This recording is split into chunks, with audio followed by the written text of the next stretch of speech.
Commission మొండి వైఖరి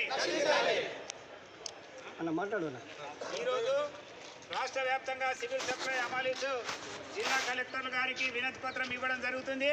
ముఖ్యంగా 5 రోజుల నుండి ఏదైతే సమ్మె జరుగుతుందో నూతన సంవత్సర ప్రారంభం నుండి సివిల్ సప్లై అమాలీస్ వారికి పెంచిన అమాలీ రేట్లు ఏదైతే ఉన్నదో దానికి సంబంధించినటువంటి జియో విడుదల చేయాలని, అదేవిధంగా పెరిగిన అమాలీ రేట్ల బకాయిలను వెంటనే విడుదల చేయాలని, అదేవిధంగా ఒప్పందంలో ఒప్పుకున్నటువంటి డిమాండ్లు ఏదైతే ఉన్నాయో బోనస్ పెరగడము, అదేవిధంగా మహిళా స్వీపర్లకు 10,000 చేయడము, బోనస్ 10,000 చేయడము, పుట్టుకోలు పెంచడము, ఈ విధమైనటువంటి డిమాండ్లు కూడా వాటికి సంబంధించినటువంటి కూడా జియో విడుదల చేయాలని జనవరి 1 నుండి సమ్మె చేయడం జరుగుతుంది.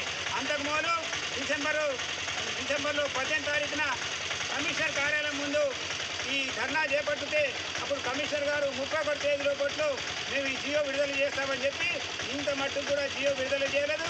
అది కూడా నిర్లక్ష్యం చేయడం జరుగుతుంది. ఆయన నిర్లక్ష్యం కారణంగానే ఈరోజు 5 రోజుల వరకు సమ్మె జరుగుతుంది.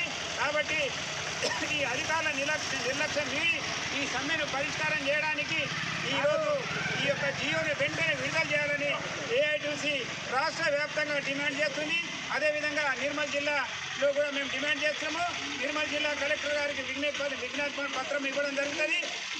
కలెక్టర్ గారు కమిషనర్ గారికి తెలియజేసి సమస్యను పరిష్కరించాలని ఈరోజు కోరడం జరుగుతుంది. ఏఐటీసీ